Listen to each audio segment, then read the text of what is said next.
So ito yung bahay namin sa province.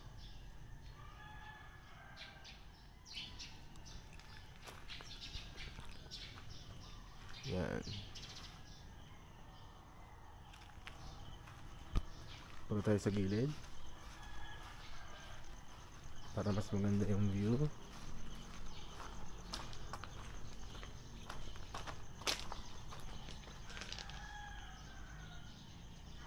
So explore muna tayo sa labas. Umuulan nga lang. Tara, para makita natin ang buhay probinsya. Ayan. Close. Labas lang ako, Pin. Labas lang ako. Op. Hi. Hi. Kumusta ka? Kumusta ka? May mga chicken. Common na common talaga sa province to. Yung mga hayop sama-sama. Ayun, no? May chicken. Libre lang sa bahay namin. Namamasyal-masyal. Hi, cat. Gado mo? Makakagatin mo ako eh. Yan lang. The chicken. Hi. So, ayan. Tatlong tracking kasi hardware yung business ng parents ko. So, ayan yung bahay namin. Pero hindi ako mayaman ah. Malaki lang talaga siya ginawa. So, punta tayo sa bakuran namin. Pag sa province talaga, malaki talaga yung space ng lupa. Kasi ancestral home pa. Hindi naman siya ancestral, sa parents ko lang yan. Pero yung lupa namin, ayan, pinaghirapan talaga nila. So, diretso tayo dito. Alam ko, ito yung bridge namin nung bata pa kami. So, may bridge dito, ayan. Lapit lang. Tapos, sige natin ang... Dati may mga crocodile pa dito eh. Pero sabi, wala na daw kahit isda. Kasi mababa na yung tubig, oh, ayun na. Kahit umuulan na, mababa lang. Punta tayo dito. Pwede ito buksan. Mukhang nakabukas naman. Part pa rin ito ng bakuran namin. So sa Manila kasi parang, alam nyo yun, parang pospuro lang yung tirahan ko. Pero dito, sobrang laki. Tapos naalala ko childhood ko talaga. So nung maliit pa ako, sa graba naglalaro ako dyan. Sa buhangin. Nag-skating pa ako dyan, parang snowboarding. Sa mga buhangin dito, kumukuha lang ako ng plywood, tapos nag-slide. Yan. Ganda pa rin ah. Kasi umuulan, kaya ang hirap dumaan. Kaya tayo dito. Op! Nakakamiss lang. Punta natin yung lake dito. Dito kasi ako dati. Umuulan siya. Dati kasi may mga sawa pa dito. Tapos may buhaya din. Pero ngayon, parang wala na. Ayan, oh. Parang sarap magkayak dito. Ngayon ko lang na-realize. Hindi ko pa ito masyadong na-explore nung bata ako eh. Explore natin. Yan. Punta tayo dito.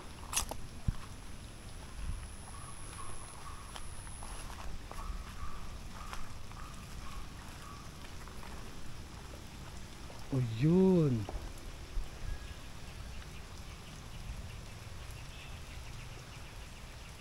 Nakakatuwa talaga dito. Baba tayo konti.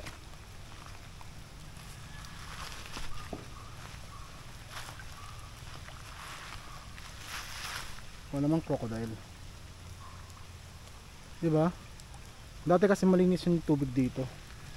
So, nakakapag-swimming kami. Pero ayun nga, kahit umuulan, medyo madumi na siya. Ganda pala dito. Pwede pa ma-develop. Lakad tayo. Nakakatuwa naman. May nibago ako. Dito ako nagmumuni-muni pag pinapagalitan ako ng bata ako eh.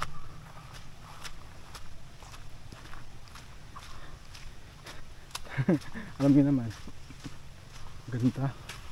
Parang nagagandaan ako ngayon sa bahay namin. Bakuran ng bahay. Namimiss ko talaga to. 8 years bago ako nakauwi. Diba? Ang astig. Yan. Dito pa kami dati ng mga kababata ko.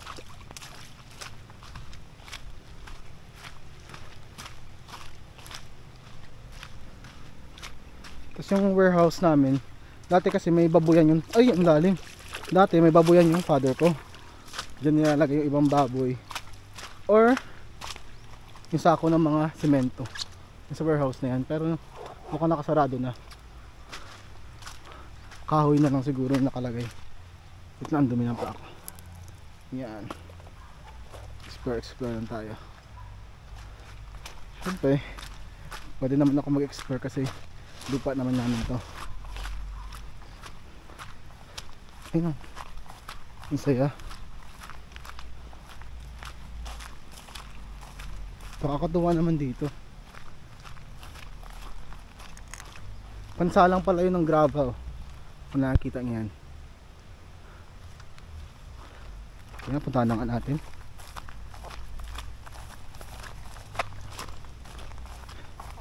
Parang abaling, oh.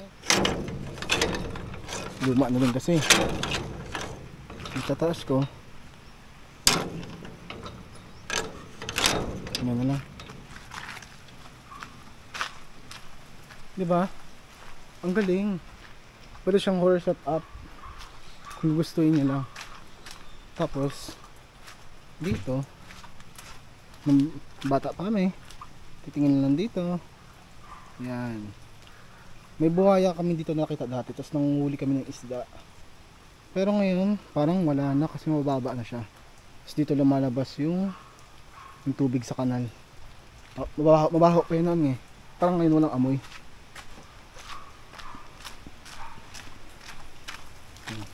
Yung mga puno na dati walang ganito eh. Walang mga puno na yun sa gitna. Tapos malalim pa siya. So balik na tayo dito. Hindi ko mabuksan yung ano, yung loob itong isang warehouse. So naalala ko dati, etong gitna, wala tong tabo na to, tatalon kami dito, ayun o. Whoop! Mababa lang pala. Kala ko dati mataas. Kaya o. Tatawa ako sa sarili ko ng bata ako. Ayan yung bahay.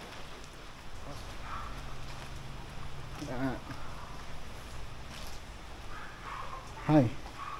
Nangangagat kasi ito eh. Sabi nila mainit yung ulo. Dito tayo.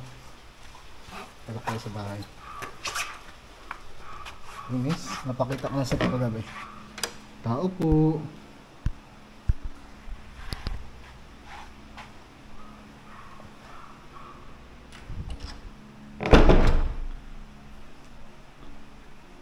Akyat.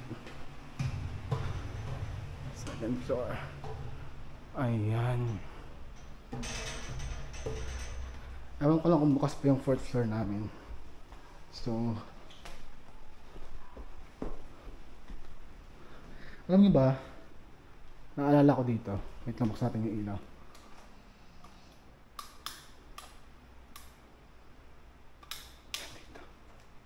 Dito tutulog pala si mami. Nung bata ako dito ay may nakita ako dito na nakatingin sa akin na babae, nakahiga ako dito. Tapos hindi ko alam kung sasaksakin ako, pero nung bata ako, naalala ko pa yan. Yun ang nakakatakot na experience ko. Pero siguro maraming kaaway yung father ko nung bata pa kami, kasi tumatakbo siya sa politics. Pero buti na lang hindi ako nasaksak. Alam ko ito nabubukasan eh, ayun o. So yan, diba kitang kita sa labas.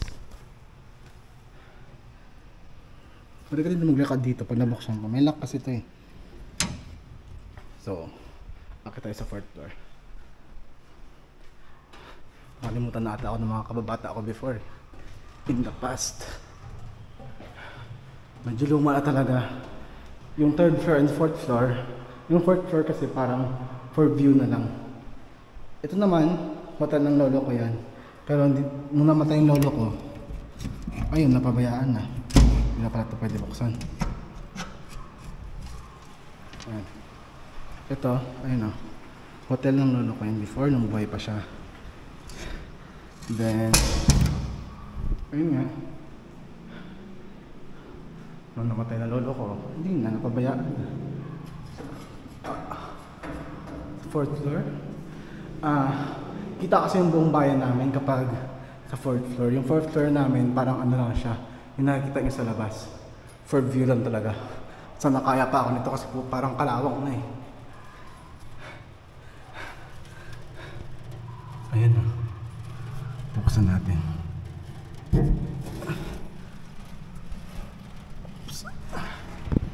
Yan.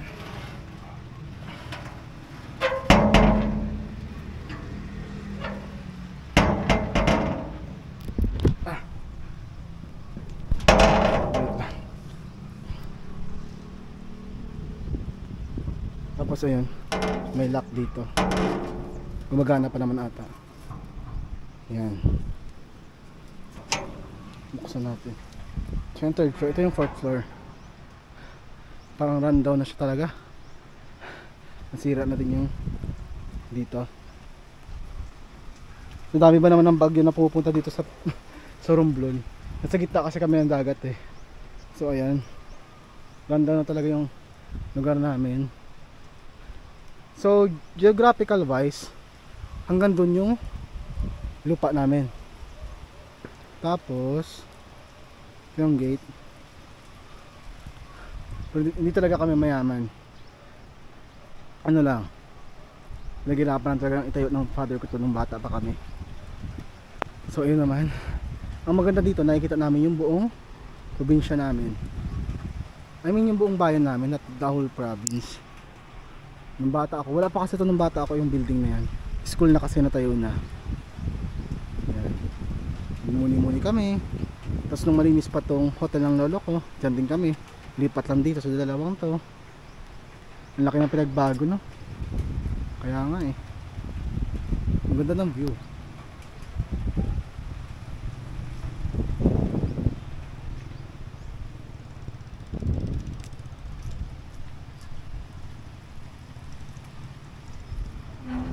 Baba tayo.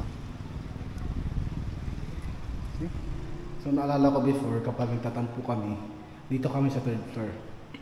Ayun lang kapag umuulan, bumabagyo. Tignan nyo yan. Parang yung ibang bintana, umaampas-ampas na. Sara natin to. Yan. So yun lang. Hindi, meron pa palang isa. Sa baba. Baba tayo.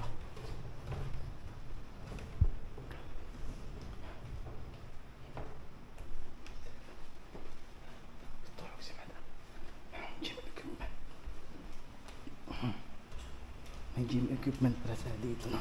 Ito, wala kagabi. Yeah.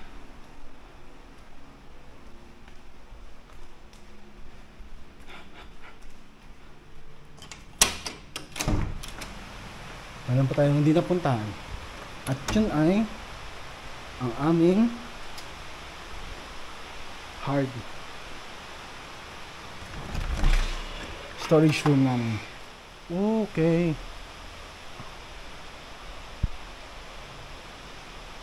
Mga kaldero, di ba? Pwedeng gawing movie setup itong lugar namin. Horror movie actually. So yan, yung mga LPG pa, oh. Lalaki ng LPG dito. Ngayon kasi magluto yung father ko eh. So tingnan lang.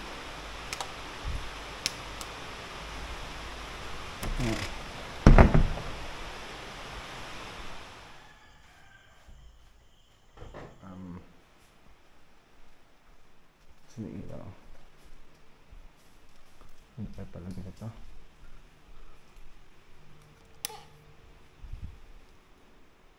So ayan, dito tayo sa kwarto. Wow.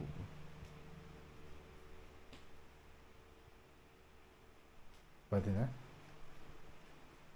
Hindi ako nagamit dito. An open light.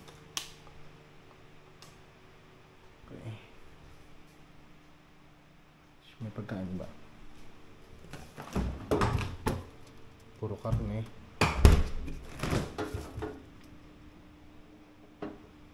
Water. Laki pala. Diba? Sige. Close muna natin to.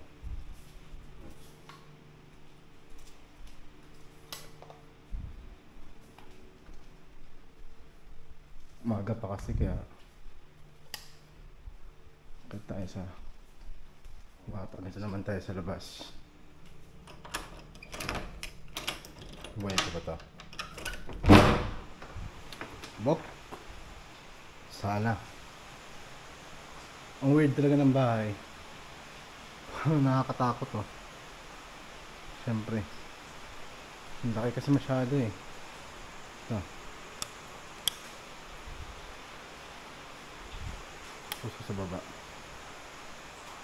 Iyo ba dito? Yan. Ay! Wait lang. Nakakatakot pa rin yung ano oh. Paglabas mo may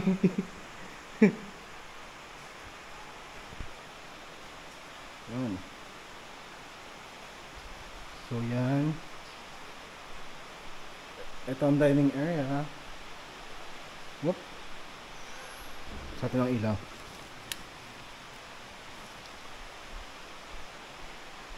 Operation table.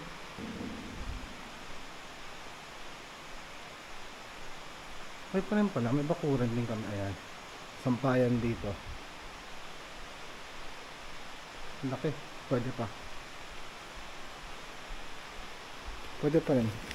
Kala ko na sira na yung bahay ko. Buo pa rin pala. Okay.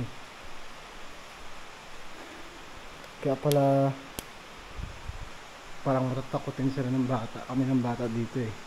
Kasi nakakakaba naman talaga pag ito kalaki. Close the lights. Okay. Close. Yung ano?